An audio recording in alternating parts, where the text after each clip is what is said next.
Hello दोस्तों, मैं राजा स्वागत करता हूं आपका आरसी क्लासेस में। और आज मैंने बायो को एक इम्पोर्टेंट टॉपिक मानव शरीर तंत्र के 50 महत्वपूर्ण प्रश्न शामिल किए हैं। ये टॉपिक किसी भी एग्जाम के लिए बहुत इंपॉर्टेंट है। आपको जैसे पता है कि उत्तराखंड में वंदर रोग की भर्ती आ रखी है और वो कोरोना वायरस के चक्कर से अभी स्टे है।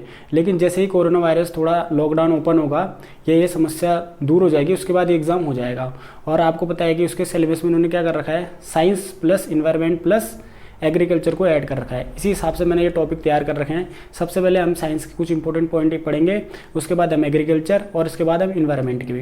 लेकिन आज मैंने सबसे पहले मानव शरीर के बहुत महत्वपूर्ण क्वेश्चन को अपने इस चैप्टर या इस लेसन में शामिल कर रखा है या इस टॉपिक में शामिल कर रखा है, जो किसी भी एग्ज़ाम के लिए भी वैसे भी इम्पोर्टेंट है। और जो आने वाली भर्तियाँ हैं, चाहे उत्तराखंड हो, चाहे यूपी हो, चाहे कहीं भी हो, सेंट्रल गवर्नमेंट के हो, उसके लिए ये टॉपिक बहुत इंपॉर्टेंट है।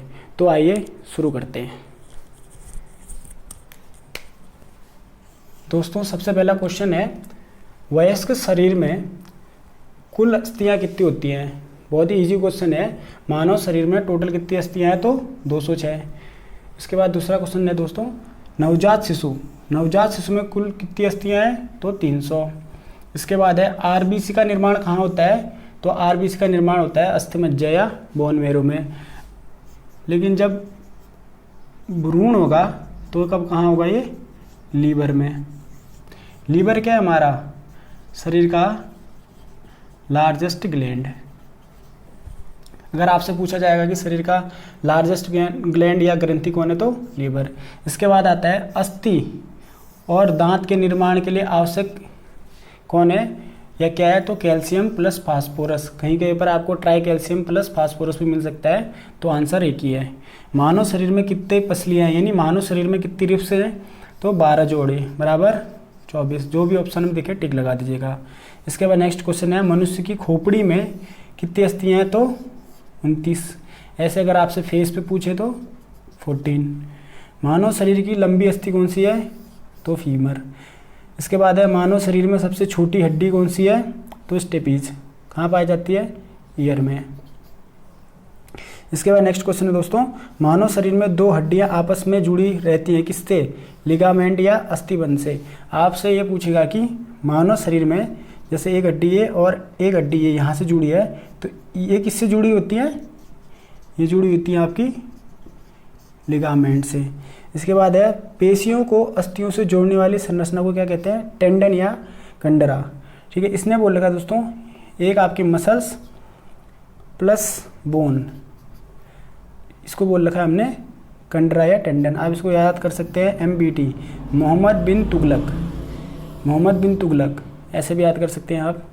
इसके बाद है, शरीर की सबसे छोटी ग्रंथि कौन सी है? पीयूष ग्रंथि। बहुत ही इंपॉर्टेंट क्वेश्चन है। पीयूष ग्रंथि को हम क्या कहते हैं?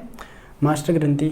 और इसमें एक आता है पीनियल ग्लैंड, पीनियल ग्रंथि। वैसे एग्जाम में पूछा तो नहीं जाता है, लेकिन आपको एग्जाम में अगर पूछ लिया शरीर की सबसे छोटी ग्रंथि अगर पीनियल है, तो आप पहले पीनियल को देखोगे, उसके बाद पीयूष ग्रंथि को चूज करोगे। कशेरुक दंड में कितनी हड्डियाँ होती हैं? 33। इसके बाद नेक्स्ट क्वेश्चन है आपका, कलाई की हड्डियों को क्या कहते हैं, या कलाई में जो हड्डी उसको क्या कहते हैं? मेटाकार्पस। इसके बाद है, कठिन व्यायाम के समय शरीर में क्या बनता है? ये क्वेश्चन बहुत इंपॉर्टेंट है। अगर आप बहुत दिनों बाद एक्सरसाइज कर रहे हैं या दौड़ने भी जा रहे हैं, तो आपकी हड्डियों में दर्द होता है। वो किस कारण होता है? लैक्टिक एसिड और पायरिक एसिड के कारण। इसके बाद एक और इम्पोर्टेंट क्वेश्चन है, पटेला कहाँ पाया जाता है? ये पैर की हड्डियों में पाया जाता है। आपसे पूछा जाएगा पटेला कहाँ मिलता है? तो पैर की अस्थियों में। इसके बाद है, स्तनियों में वाह्य कंकाल का उदाहरण। स्तनियों में वाह्य कंकाल का उदाहरण क्या है? तो नाखून, बाल और खुर। बाल में क्या पाया जाता है? कौन सा प्रोटीन? तो कैरोटीन। इसके बाद पूछा गया है कि पाचन की क्रिया कहाँ से प्रारंभ होती है? मुंह या माउथ से। और माउथ में कौन सा, माउथ यानी मुंह से हमारी डाइजेशन की क्रिया प्रारंभ होती है। और इसमें क्या होता है? लार। अगर आपसे पूछेगा लार में कौन सा एंजाइम होता है? तो टाइलिन या एमाइलेज। ये भी बहुत इंपॉर्टेंट क्वेश्चन है। इसके बाद है आपका सिराएं। सिराएं क्या करती हैं? अशुद्ध रक्त प्रवाहित करती है। धमनी क्या करती है? शुद्ध रक्त प्रवाहित करती है। अगर आपके आगे पल्मोनरी सिरा आ जाए तो ये शुद्ध रक्त कैरी करेगी, और यहीं पर पल्मोनरी धमनी आ जाए तो ये क्या करेगी? अशुद्ध रक्त कैरी करेगी। इसके बाद आता है आपका ब्लड का पीएच कितना है? तो 7.4। पीएच ऑफ यूरिन, ये भी बहुत बार पूछा गया है, तो ये तक इसका पीएच कितना है 6। इसके बाद है लीवर। अब मैं आपको थोड़ा लीवर के बारे में बता देता हूँ। लीवर क्या है? शरीर की सबसे बड़ी ग्रंथि। अगर आपसे पूछा जाएगा largest gland of human body, तो क्या होगा? लीवर। अब थोड़ा लीवर के इंपॉर्टेंट पॉइंट। लीवर क्या करता है? बाइल जूस यानी पित्त बनाता है। अगर आपसे एग्जाम में पूछा जाएगा कि बाइल जूस कौन बनाता है, तो लीवर बनाता है। ठीक है। साथ साथ ही क्या करता है? विटामिन ए तथा विटामिन डी का संचय करते हैं यानी स्टोर करता है। आपसे एग्जाम में पूछा जाएगा कि लीवर कौन से विटामिन का स्टोर करता है या संचय करता है, तो कौन कौन सा? विटामिन ए तथा विटामिन डी। अब देखिए बाइल जूस। अगर आपसे पूछा जाएगा बाइल जूस बनाता कौन है, तो लीवर। लेकिन अगर आपसे पूछा जाएगा बाइल जूस को स्टोर कौन करता है, तो गॉल ब्लेडर यानी पित्त। ऐसा ही बनाता तो कौन है? लीवर। स्टोर करता है गॉल ब्लेडर। लेकिन अगर इससे पूछा जाएगा कि ये रिलीज कौन करता है, तो क्या कौन करता है? Bile duct. तीनों पॉइंट बहुत इंपॉर्टेंट है ये और एग्जाम में पूछे गए हैं। ठीक है। स्टोर करता है गॉल ब्लेडर, रिलीज करता है बाइल डक्ट, बनाता कौन है? आपका लीवर। और एक और चीज़ बनाता है लीवर जिसको कहते हैं हिपेरिन। हिपेरिन का फंक्शन क्या है? जिसको हिपेरिन कहते हैं, ये क्या करता है? ब्लड को क्लॉट यानी जमने नहीं देता है। हमारे शरीर में रक्त बहता रहता है तो वो जमता नहीं है। वो किस कारण नहीं जमता है? क्योंकि लीवर हमारा क्या करता है? हिपेरिन बनाता है। आपसे पूछा जाएगा कि हिपेरिन कौन बनाता है, तो लीवर बनाता है। ठीक है। इसके बाद है आपका अग्न्याशय। अग्न्याशय बोले तो पेनक्रियाज। इसको क्या कहते हैं? इसको कहते हैं मिक्स ग्लैंड। अगर आपसे पूछा जाएगा शरीर की सबसे बड़ी मिक्स ग्लैंड या हेट्रोक्राइन ग्लैंड, तो क्या हो जाएगा? पेनक्रियाज। इसका आकार क्या होता है? कैपिटल सी जैसा। ठीक है। तो आपको मैं थोड़ा पेनक्रियाज के बारे में बताता हूँ। सबसे बड़ी ग्रंथि तो हमारे लीवर होगी और दूसरी लार्जेस्ट ग्लैंड कौन सी होगी? हमारी अग्न्याशय यानी पेनक्रियाज। अब इसमें क्या होता है? इसको मिक्स ग्लैंड क्यों कहते हैं? क्योंकि ये क्या करता है? हार्मोन भी रिलीज करता है और साथ साथ एंजाइम भी रिलीज करता है। एंडोक्राइन ग्लैंड भी है और क्या है? ये एक्सोक्राइन ग्लैंड भी है। एक्सोक्राइन ग्लैंड और एंडोक्राइन ग्लैंड के बारे में नेक्स्ट टॉपिक में पढ़ेंगे या कभी उसको पढ़ेंगे। अब मैं थोड़ा आपको इसके बारे में बता देता हूँ कि कौन कौन से हार्मोन रिलीज करता है। हार्मोन ये रिलीज करता है। इसमें देखिए 3 सेल होती है, अल्फा, बीटा और गामा। इंपॉर्टेंट है हमारा बीटा। ये बीटा सेल्स के लैंगरेंस ट्यूब से, किससे? लैंगरेंस ट्यूब से क्या करता है? इंसुलिन को रिलीज करता है। इंसुलिन की खोज किसने करी थी? बेंटिंग और बेस्ट ने करी थी। कब करी थी? 1921। बहुत ही इंपॉर्टेंट क्वेश्चन। और अल्फा सेल क्या रिलीज करता है? ग्लूकागोन। और गामा क्या करता है? अग्नेसी पॉलीपेप्टाइड। इसके बाद आता है आपका लार। लार किसके पाचन में मदद करता है? मैंने आपको बताया था लार क्या करता है? स्टार्च के पाचन में मदद करता है, या कार्बोहाइड्रेट कह सकते हैं, ग्लूकोज जो भी हो, कार्बोहाइड्रेट का रूप ही स्टार्च है।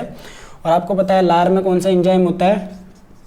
टाइलिन या एमाई, जो भी दिखे आप उसको मार्क कर सकते हैं। और इसके बाद मैंने शायद आपको ये नहीं बताया, तो बायसरेव एंजाइम कौन का सही करता है? अग्नेसी जूस से। एक तो एमाइलेज, दूसरा है ट्रिप्सिन, उसके बाद है लाइपेज। अब आगे बढ़ते हैं। इसके बाद आता है, थोड़ा मैं आपको ब्रेन बता देता हूँ। ब्रेन आपसे पूछा जाएगा ब्रेन का वजन कितना है, तो 1250 से 1450 सीसी है, एवरेज वेट है। कुछ भी हो सकता है इसके बीच में। अब थोड़ा मैं आपको ब्रेन के बारे में बताता हूँ। ब्रेन को हमने कितने भागों में बांट रखा है? 3 भागों में। सबसे पहले आता है हमारा अग्र मस्तिष्क, जिसको हम फोर ब्रेन कहते हैं। फिर आता है हमारा मध्य, जिसको मिड, और पश्च, जिसे हिंज ब्रेन कहते हैं। सबसे पहले मैं आपको बताता हूँ अग्र मस्तिष्क। ये शरीर का सबसे इंपॉर्टेंट पार्ट है। ब्रेन का 2/3 पार्ट क्या है? हमारा अग्र मस्तिष्क है। इसमें कौन कौन से आते हैं? सबसे पहला है आपका सेरिब्रम। सेरिब्रम क्या करता है? बुद्धि, चेतना और शक्ति का केंद्र। बहुत इंपॉर्टेंट। बुद्धि, चेतना और शक्ति का केंद्र कौन है? तो सेरिब्रम। इसके बाद इसका सेकंड पार्ट है अग्र मस्तिष्क का डाइंसेफ्लॉन। डाइंसेफ्लॉन में क्या क्या आते हैं? थैलेमस। थैलेमस क्या करता है? ठंडा, गर्म, दर्द। अगर हमारे शरीर में ठंडा, गर्म और किसी पेन का एहसास हो रहा है तो कौन कराता है? थैलेमस उसका एहसास कराता है। उसके बाद क्या आपका? हाइपोथैलेमस। हाइपोथैलेमस क्या करता है? हार्मोनों का कंट्रोल करता है। हार्मोन आपको मैंने अभी बताया कि क्या है? एक्सोक्राइन ग्लैंड हार्मोन को रिलीज करती हैं। अब हाइपोथैलेमस क्या क्या कार्य करता है? भूख, प्यास, लब, नफरत, हेट, खुशी, गम बीपी यानी ब्लड प्रेशर को कंट्रोल करता है और एंगर यानी क्रोध को कंट्रोल करता है। अगर आपसे पूछा जाएगा कि भूख, प्यास, लव, नफरत, खुशी, बीपी को कंट्रोल कौन करता है, तो हाइपोथैलेमस। लव में दिल का कुछ भी काम नहीं है, ठीक है। प्यार में काम है ब्रेन के किसके पार्ट का, ब्रेन का, हाइपोथैलेमस का काम है लव में, नफरत में। इसके बाद आता है आपका मध्य। मध्य में एक पार्ट होता है कार्पोरा वाडिमेजना। इसका फंक्शन क्या है, दृष्टि व श्रवण का केंद्र होता है ये, बस इसमें इतना ही इंपॉर्टेंट है। इसके बाद आता है आपका पश्च। इसमें क्या है, सेरिबेलम। देखिए बेलम लास्ट में क्या रख रहा है, बेलम, मतलब ये क्या क्या करता है, शरीर के बॉडी का बैलेंस करता है। अगर बॉडी आपसे पूछा जाएगा कि शरीर का बैलेंस या बॉडी बैलेंस कौन करता है, तो कौन करता है, सेरिबेलम करता है। इसके बाद आता है मेडुला। मेडुला क्या करता है, मेटाबॉलिज्म में सहायता करता है, साथ साथ ही बीपी कंट्रोल और हार्ट बीट कंट्रोल को भी सहायता करता है। अब थोड़ा सा ब्रेन में क्या आता है आपका ईईजी। आपसे पूछा जाएगा कि ईईजी क्या है, तो ये ब्रेन वेव को मापता है। अगर आपको या किसी को भी ब्रेन से रिलेटेड कुछ भी प्रॉब्लम होगी तो इस यंत्र का उपयोग किया जाएगा, बहुत ही इंपॉर्टेंट है ईईजी। इसका फुल फॉर्म पूछा जाता है एग्जाम में, इसका फुल फॉर्म है इलेक्ट्रोइंसेफेलोग्राम। इलेक्ट्रोइंसेफेलोग्राम। दोस्तों अगला है, मनुष्य में गुणसूत्र कितने होते हैं, 23 जोड़े या 46। आपसे पूछा जाएगा कि मनुष्य में क्रोमोसोम की संख्या कितनी है, गुणसूत्र की संख्या कितनी है, 23 जोड़े या 46। इसके बाद है डीएनए मिलता है, क्या डीएनए पाया जाता है किसमें, माइटोकॉन्ड्रिया में। अब डीएनए का फुल फॉर्म क्या है, डीऑक्सी राइबोन्यूक्लिक एसिड। ये पूछा भी गया है, डीएनए का फुल फॉर्म क्या है, डीऑक्सी राइबोन्यूक्लिक एसिड। ऐसे आरएनए का पूछा जाता तो क्या होगा, राइबोन्यूक्लिक एसिड। मानव शरीर में जल कितना परसेंट है, 65 से 70%। इसके बाद अगला है, छोटी आंत की लंबाई कितनी है, 6 से 7 मीटर। इसके बाद अगला क्वेश्चन है, शरीर की सबसे लंबी कोशिका कौन सी है, तंत्रिका, तंत्र या न्यूरॉन। अगर आपसे शरीर की सबसे लंबी कोशिका पूछेगा तो क्या, तंत्रिका कोशिका। इसके बाद है, शरीर की सबसे बड़ी कोशिका क्या है, तो फीमेल ओवम, मादा अंडाणु। शरीर की सबसे बड़ी कोशिका मादा अंडाणु, और लंबी बोलेगा तो तंत्रिका, तंत्र या न्यूरॉन। शरीर की सबसे छोटी कोशिका क्या है, आरबीसी। और शरीर यानी मेल पूछे, अगर ऑप्शन में मेल आ जाए, सबसे छोटी पूछे तो क्या होगा, स्पर्म। इसके बाद है, प्रोटीन की कमी से कौन सा रोग होता है, तो मेरस्मस और क्वाशिरकोर। प्रोटीन की कमी से होने वाले रोग मेरस्मस या क्वाशिरकोर। गोल्डन आवर का संबंध किससे है, तो हार्ट अटैक से या हृदयघात से। ये एग्जाम में पूछा गया है।